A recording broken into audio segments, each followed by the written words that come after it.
नमस्कार, मैं देवेंद्र कुमार आप सभी का स्वागत करता हूं और मैं आप सभी को आपके सामने आज कक्षा 10-12वीं और 5वीं-8वीं जो बोर्ड परीक्षा के विद्यार्थी साथ ही अन्य विद्यार्थी जो भी तैयारी कर रहे हैं इस प्रकार से अपनी पढ़ाई को जारी रखें। इसके बारे में आपको 2 कहानियां आपके माध्यम से समझाना चाहूँगा।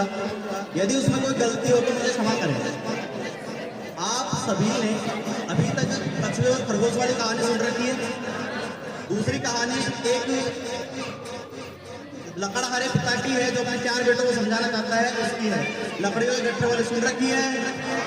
चलो मैं उन दोनों कहानियों को आपको दोबारा से छोड़ कर सुनाता हूँ, फिर उनके माध्यम से कुछ समझाने की कोशिश करूंगा। थोड़ा ध्यान रखें। कछुआ और खरगोश दोनों दौड़ने के लिए तैयार होते हैं। दोनों में दौड़ प्रतियोगिता होती है।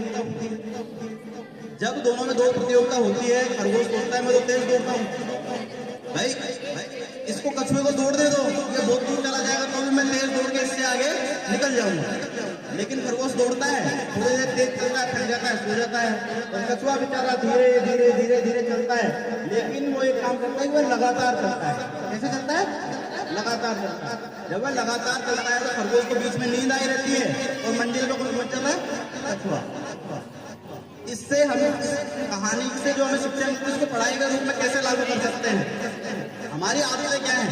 जैसे टेस्ट आते हैं, अर्धवार्षिक परीक्षा आती है तो हम 1-2 दिन में सारा पढ़ लेना चाहते हैं। उस खरगोश की तरह तेज दौड़ लेना चाहते हैं। उस समय हम थक जाते हैं, उस समय पढ़ाई होती है, फिर हमें नींद आने लगती है, सिर दर्द होने लगता है, ये सारी बीमारियां शुरू हो जाती है। इसीलिए हमें किस तरह चलना है? उस कछुए की तरह बिल्कुल धीरे धीरे रोज। अगर आप रोज की 2 मीनिंग भी याद करते हो, एक श्लोक भी याद करते हो, साल भर के 350 श्लोक हो जाते हैं, 365 श्लोक हो जाते हैं। इसीलिए कहा गया है कि हमको निरंतरता बनाए रखनी पढ़ाई में, धीरे धीरे किंतु निरंतरता के साथ। दूसरी कहानी, एक लकड़हारे के 4 बेटे थे। चारों बिल्कुल कानपुर मक्कार और एकता के साथ नहीं रहते थे, एकता मतलब यूनिटी। अब जो उनका पिता था लकड़हारा, वो चाह रहा था कि मैं इनको शिक्षा दूं। तो उन्होंने क्या कहा कि आप कुछ लकड़ियां लाओ। तो लकड़ियां लाए। जब वो लकड़ियां लाए तो उनसे एक एक लकड़ी को तोड़ने के लिए कहा गया। उन्होंने क्या किया? एक एक लकड़ी को आसानी से तोड़ दिया। फिर उन्होंने कहा कि बाकी जो बची लकड़ियां हैं इन सबका एक गट्ठर बांध लो। समझो नहीं? गट्ठर में गट्ठर बांध के क्या इसको तोड़ो तो बताओ गट्ठर टूटेगा एक साथ। इस बात को हम पढ़ाई में कैसे लागू करेंगे कि पूरी बात एक साथ नहीं पढ़नी, सारी किताब आज ही पढ़ दूंगा। कैसे पढ़नी? हमें किसी भी टॉपिक को टुकड़ों में पढ़ना है। इस प्रकार पढ़ना है, टुकड़ों में। निरंतरता, किसी भी चीज को तोड़ के पढ़ना। 2 चीजें हो गई।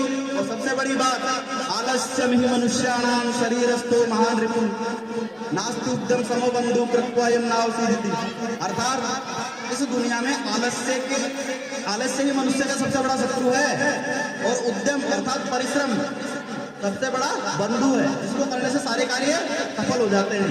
एक श्लोक और आपको सुनाना चाहूंगा मैं कि उद्यमेन ही सिद्ध्यन्ति कार्याणि न मनोरथे नहि सुप्तस्य सिंहस्य प्रविशन्ति मुखे मृगाः।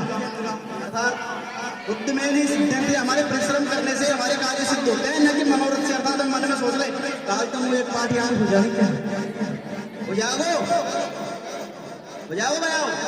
ये होगा, निकलनी पड़ेगा। चलो ठीक उसी प्रकार कोई भी शेर अपनी गुफा में सोता हुआ ये सोच ले कि मैं तो सोता रहूं, शिकार यहीं आ जाए, मतलब थाली में खाना डालना, हाथ बांध के बैठ जाओ, आ जाओ मैं, हो जाओ अपना। तो इसी तरीके से हमें न तो आलस करना है, परिश्रम करना है। आलस नहीं करना है, परिश्रम करना है। दूसरी बात, निरंतरता बनाए रखनी है। उसके अलावा ये जो किसी भी टॉपिक को टुकड़ों में तोड़ना है। कोई पाठ याद कर रहे हो, उसको आप छोटे छोटे प्रश्न याद कर लो, फिर उसको बड़े याद करो। और उनको सबसे बड़ी टेक्निक तो मैं मानता हूँ कि आप पढ़ लो, उसके बाद आप किसी को पढ़ा रहे हो उस तरीके से अपने आप को समझाओ, ज्यादा अच्छे से चीजें याद होती है। ये मेरा पर्सनल अनुभव है। साथ ही 2 लाइनों के साथ मैं अपनी बात समाप्त करना चाहूंगा। कोई कितना भी पढ़ता हो, मुझे उनसे अधिक पढ़ना, परिस्थिति चाहे जैसी हो, उनसे हर हाल में लड़ना। धन्यवाद।